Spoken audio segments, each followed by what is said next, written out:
ಎಲ್ರಿಗೂ ನಮಸ್ಕಾರ. ನಾವು 3 ದಿನ ಟ್ರಿಪ್ ಮಾಡಿದ್ದು. ಅದರಲ್ಲಿ ನಿನ್ನೆ ಒಂದಿನ ಮುಗಿಸಿದ್ವಿ. ಇವತ್ತು ನಾಳೆ 2 ದಿನ ಇದೆ.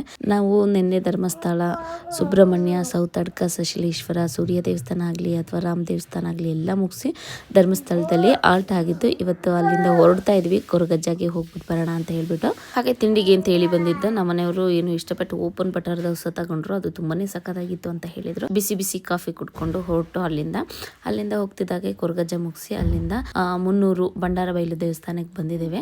ಅದು ಕೂಡ ಪ್ಲೇಸ್ ತುಂಬಾನೇ ಚೆನ್ನಾಗಿದೆ. ನಾವು ಇದೆಲ್ಲ ಮುಗಿಸ್ಕೊಂಡು ದೇವ್ರ ದರ್ಶನ ಎಲ್ಲ ಮಾಡ್ಕೊಂಡು ಹೋಗೋದ್ರೊಳಗೆ ಸಂಜೆ ಮಧ್ಯಾಹ್ನ ಆಗಿತ್ತು. ಸೊ ಊಟಕ್ಕೆ ಅಂತ ಹೇಳ್ಬಿಟ್ಟು ಅಲ್ಲೇ ಹೋಟೆಲ್ ನಾರಾಯಣಗೆ ಹೋಗೋದು.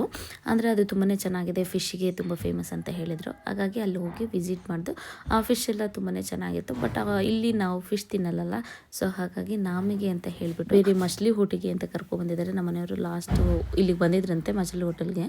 ಅಲ್ಲಿ ಸಿಕ್ಕಾಬಟ್ಟೆ ರಶ್ ಇತ್ತು. 1 ಗಂಟೆ 2 ಗಂಟೆ ಎಲ್ಲ ಕ್ಯೂ ನಿಂತು ಪಾರ್ಸಲ್ ತಗೊಂಡು ಹೋಗೋದು ಎಲ್ಲ ಮಾಡ್ತಿದ್ರು.